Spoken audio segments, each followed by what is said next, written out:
Pukul 6 waktu Indonesia Tengah, Radio Republik Indonesia ND menghadirkan Warta Berita.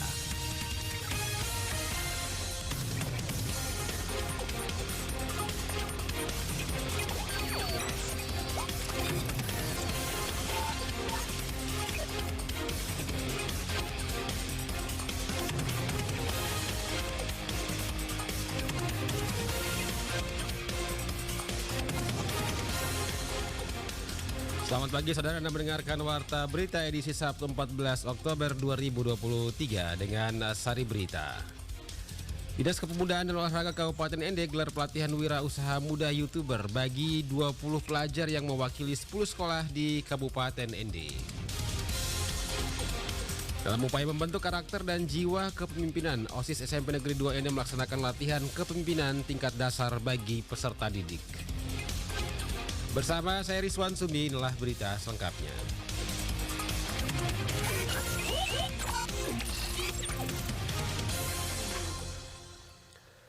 Berita pertama, Dinas Kepemudaan dan Olahraga Kabupaten ND melaksanakan pelatihan wirausaha muda bagi 20 pelajar yang mewakili 10 sekolah di Kabupaten ND pada Kamis 12 Oktober. Laporan Veranda Garus. Kegiatan ini sebagai bentuk dukungan diaspora Kabupaten ND untuk memberikan bekal yang memadai terkait teknik pemanfaatan YouTube secara optimal sehingga dapat memberikan minat dari generasi muda sebagai YouTuber. Dalam sambutannya, PLT Kadis Kepemudaan dan Olahraga Muhammad Sarir menjelaskan, kegiatan ini telah dicanangkan sejak tahun 2020 lalu, namun sempat tertunda akibat COVID-19.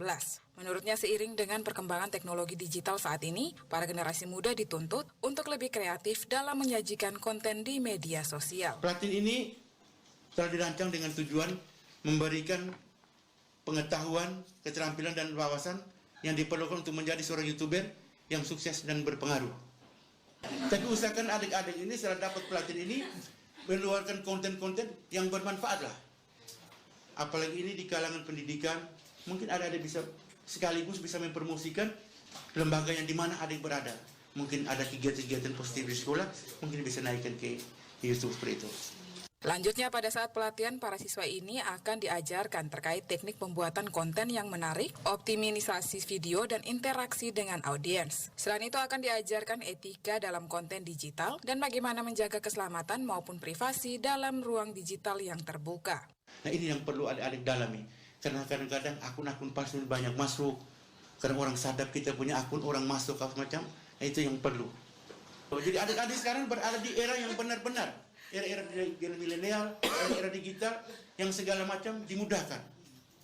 Kalau kangenin orang tua tinggal video call. Dulu saja kita kirim surat setengah mati.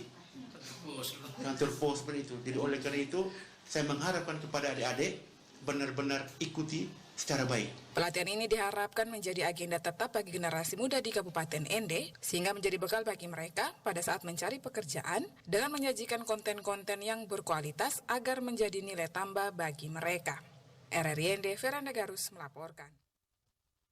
Beralih ke berita selanjutnya, kebakaran hutan dan lahan kembali terjadi di Kampung Kepiketik, Desa Mahekelan, Kecamatan YGT, Kabupaten Sika, Kamis 12 Oktober 2023, sekitar pukul 15 waktu Indonesia Tengah. Kebakaran lahan yang sontak menggegerkan warga di Kampung Kepiketik ini berhasil dipadamkan oleh Kanit Intelkam Polsek YGT, Aibda Deni Celsius Ano.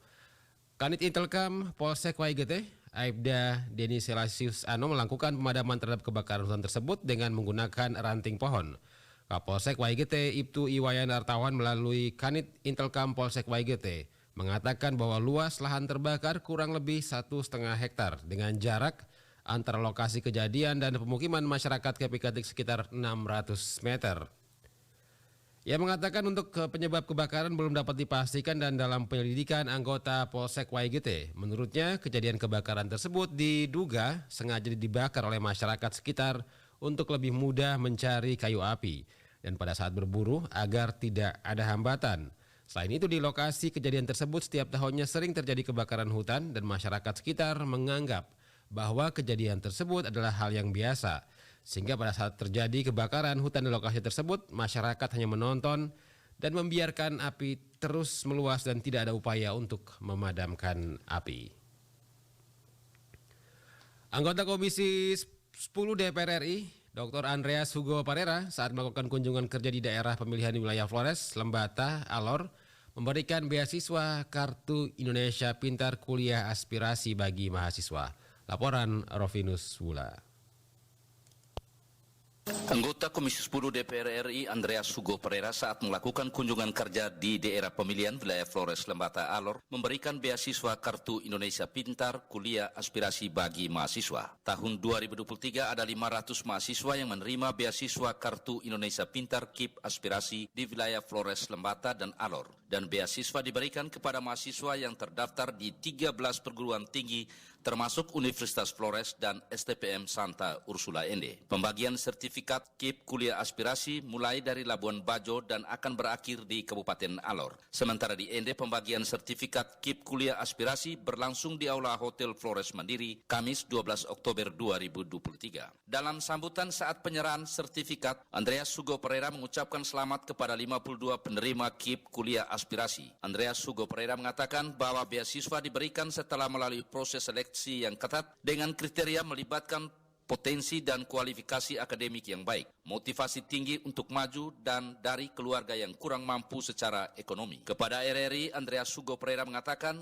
ada 3 hal yang diharapkan, komitmen yang harus dipegang oleh mahasiswa penerima beasiswa, yaitu menyelesaikan kuliah tepat waktu, karena beasiswa diberikan dalam tenggang waktu 4 tahun untuk 8 semester, sehingga para mahasiswa penerima KIP Kuliah Aspirasi bisa membuat perencanaan kuliah dengan baik, dengan demikian bisa selesai dalam 8 semester. Kemudian, para mahasiswa harus kuliah dan berprestasi dengan nilai terbaik, bisa meraih IPK minimal 3,5 untuk kebaikan jika masuk ke dunia kerja. Ketiga, para mahasiswa penerima beasiswa tetap menjaga dan terus membangun komunikasi baik dengan pihak kampus serta tim seleksi penerima beasiswa menyangkut perkuliahan dengan tujuan agar beasiswa tersebut tidak terputus karena kurangnya laporan lanjutan selama proses kuliah.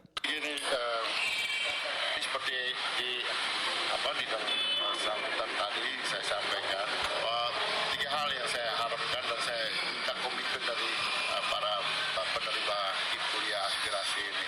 Pertama, mereka menyelesaikan kuliah ini tepat waktu. Menyelesaikan kuliah ini tepat waktu artinya beasiswa ini diberikan dalam tenggang waktu 4 tahun, 8 semester. Sehingga kalau tepat waktu mereka harus membuat perencanaan kuliah yang baik, dengan demikian mereka bisa selesaikan dalam 8 semester. Andreas Hugo Pereira juga berharap kepada para mahasiswa penerima beasiswa KIP Kuliah Aspirasi harus mempunyai inisiatif dan mandiri dalam proses perjalanan perkuliahan. Kedepan, sebagai wakil rakyat yang duduk di Komisi 10 DPR RI, dan tetap memperjuangkan dan menambah kuota untuk mahasiswa-mahasiswa yang ada di daerah pemilihan Flores, Lembata, dan Alor. RRI Ender Rovinus Wula melaporkan.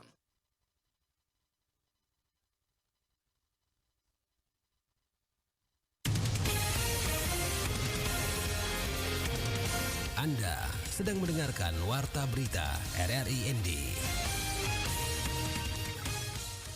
Tahun 2024 mendatang, masyarakat Kecamatan Pulau Ende akan mendapatkan pasokan air bersih dari Desa Numba, Kecamatan Nangapanda, Ende.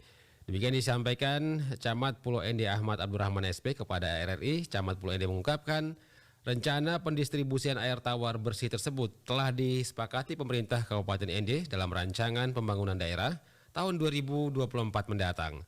Ahmad Abdurrahman menjelaskan bahwa di Kecamatan Pulau Ende saat ini dari 9 desa di sana hanya ada 2 desa yang memiliki sumber air tawar, yakni Desa Ndoriwoi dan Desa Rengamengi. Ada rencana besar pemerintah daerah Kabupaten Ende untuk mensuplai air bersih dari sumber mata air yang berada di Dusun Numba, Kecamatan Nangapanda. Tempat tersebut telah dikunjungi oleh kami masyarakat Kecamatan Pulau Ende dan pemerintah Kecamatan Pulau Ende. Langsung ke sumber air mata airnya. Konsep pemerintah Kabupaten Ende untuk mensuplai air bersih adalah melalui jalur air laut, di mana air disuplai melalui kapal, kemudian menuju ke Pulau Ende. Dari kapal dialirkan ke bak yang telah tersedia di beberapa titik di Desa Rurangga, Kecamatan Pulau Ende, untuk selanjutnya disalurkan secara merata ke seluruh 9 desa. Ini mungkin rencana jangka panjang. Mudah-mudahan kita berharap tahun 2024 rencana ini dapat terrealisasi. Dirinya berharap di tahun 2024 mendatang rencana proyek distribusi air dari Desa Numba ke Kecamatan Pulau Ende bisa terlaksana sehingga masyarakat Pulau Ende bisa menikmati air bersih. Dan dengan tersedianya air bersih tersebut dapat meningkatkan derajat kesehatan masyarakatnya. Berita terakhir, dengan tema Suara Demokrasi, SMP Negeri 2 ND melaksanakan kegiatan latihan kepemimpinan tingkat dasar bagi peserta didik. Selengkapnya, Feriso melaporkan. Dalam upaya untuk mengembangkan manusia seutuhnya, yaitu manusia bertakwa kepada Tuhan Yang Maha Esa, tinggi mental, moral, budi pekerti, berani, disiplin, bertanggung jawab, dan berjiwa berdemokrasi, OSIS SMP Negeri 2 ND melaksanakan latihan kepemimpinan tingkat dasar proyek penguatan profil pelajar Pancasila dengan tema Suara Demokrasi bagi peserta didik yang dilaksanakan di Aula SMP Negeri 2 ND. Pembina OSIS SMP Negeri 2 Bapak Rafael Balai kepada RRI mengatakan dalam kegiatan ini para peserta didik perlu dilengkapi dengan nilai-nilai demokrasi melalui kegiatan-kegiatan yang diawali dengan latihan kepemimpinan tingkat dasar bagi pengurus-pengurus kelas selain untuk membentuk karakter dan akhlak anak juga melatih jiwa kepemimpinan. Anak-anak yang memiliki potensi dan memiliki keunggulan-keunggulan dalam kegiatan ini diusulkan oleh teman-temannya untuk menjadi calon ketua OSIS. Para peserta yang telah direkomendasikan wajib mengikuti tahapan-tahapan yang sudah ditentukan dengan melengkapi administrasi yang disiapkan panitia serta pemaparan visi misi. Jadi untuk kegiatan Suara Demokrasi ini itu menjawabi P5 di mana oleh seluruh teman-teman guru itu menetapkan untuk proyek P5 untuk proyek pertama itu adalah Suara Demokrasi pemilihan pengurus OSIS. Mengawali seluruh kegiatan pemilihan OSIS ini itu yang pertama anak-anak pengurus kelas dari kelas 7 dan kelas 8 itu melakukan latihan kepemimpinan tingkat dasar. Dari situ anak-anak yang memiliki potensi, memiliki keunggulan-keunggulan oleh teman-temannya merekomendasikan 3 orang untuk menjadi calon ketua OSIS. Rafael berharap para pengurus OSIS yang terpilih dapat melaksanakan program kerja yang sudah ditentukan dengan mengimplementasikan dalam kegiatan belajar mengajar dalam kelas maupun kegiatan ekstrakurikuler. Harapan dari kami yang paling pertama saat ini adalah kiranya pengurus OSIS yang nanti akan terpilih nanti, kiranya mereka bisa melaksanakan program kerja visi misi yang mereka sudah tentukan dalam mengimplementasikan bersama dengan teman-teman, baik dalam kegiatan intrakul, belajar mengajar di dalam kelas. Yang kedua, mereka terlibat full dalam kegiatan ekstrakul. Sementara Efrasia Batifa Denora dari kelas 8D yang diusulkan teman-temannya untuk bersaing dalam pemilihan ketua OSIS mengatakan dirinya sangat senang bisa terpilih mewakili kelasnya untuk menjadi calon ketua OSIS. Jika terpilih dirinya akan lebih meningkatkan program-program yang sudah dijalankan di sekolahnya. Pertama perasaan saya itu sangat senang, juga ada sedihnya juga. Senangnya itu ya karena kan OSIS ini kan organisasi besar gitu ya, tidak gampang juga, dan gimana ya rasanya tuh tidak nyangka lah begitu. Dan sedihnya itu adalah mungkin kalau misalnya ada nanti rapat atau mungkin masalah apa, terus kita kelewatan pelajaran juga kan. Jadi ya campur aduk lah begitu perasaannya. Kalau terpilih itu mungkin saya akan meningkatkan lagi ya program-program di sekolah. Mungkin harapan saya ya, semoga sekolah ini berkembang terus dan tidak begitu-begitu saja. Kegiatan latihan kepemimpinan tingkat dasar di SMP Negeri 2 ND dilaksanakan selama 2 hari dari Kamis 12 Oktober hingga Jumat 13 Oktober 2023. Dengan kegiatan ini diharapkan lahir pemimpin-pemimpin muda yang memiliki moral, mental, serta budi pekerti yang baik, serta bertanggung jawab dan berjiwa demokrasi. RRI ND Feriso melaporkan. Sekian warta berita produksi RRI ND pagi ini. Saya Rizwan Sembi mewakili kerabat kerja yang bertugas. Selamat pagi.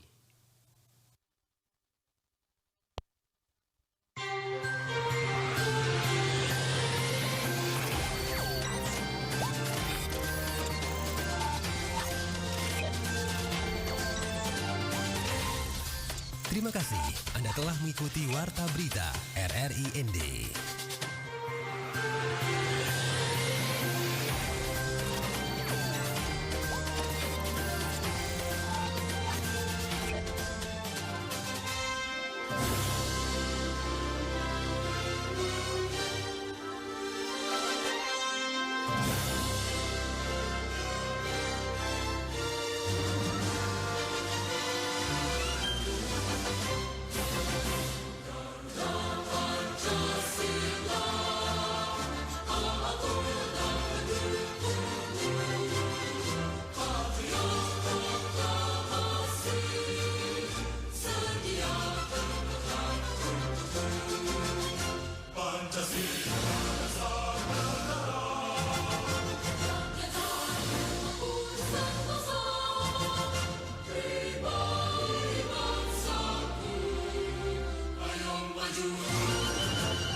Masih bersama Forata Pagi ini, Pro 1 RRI ND, kanal informasi dan inspirasi.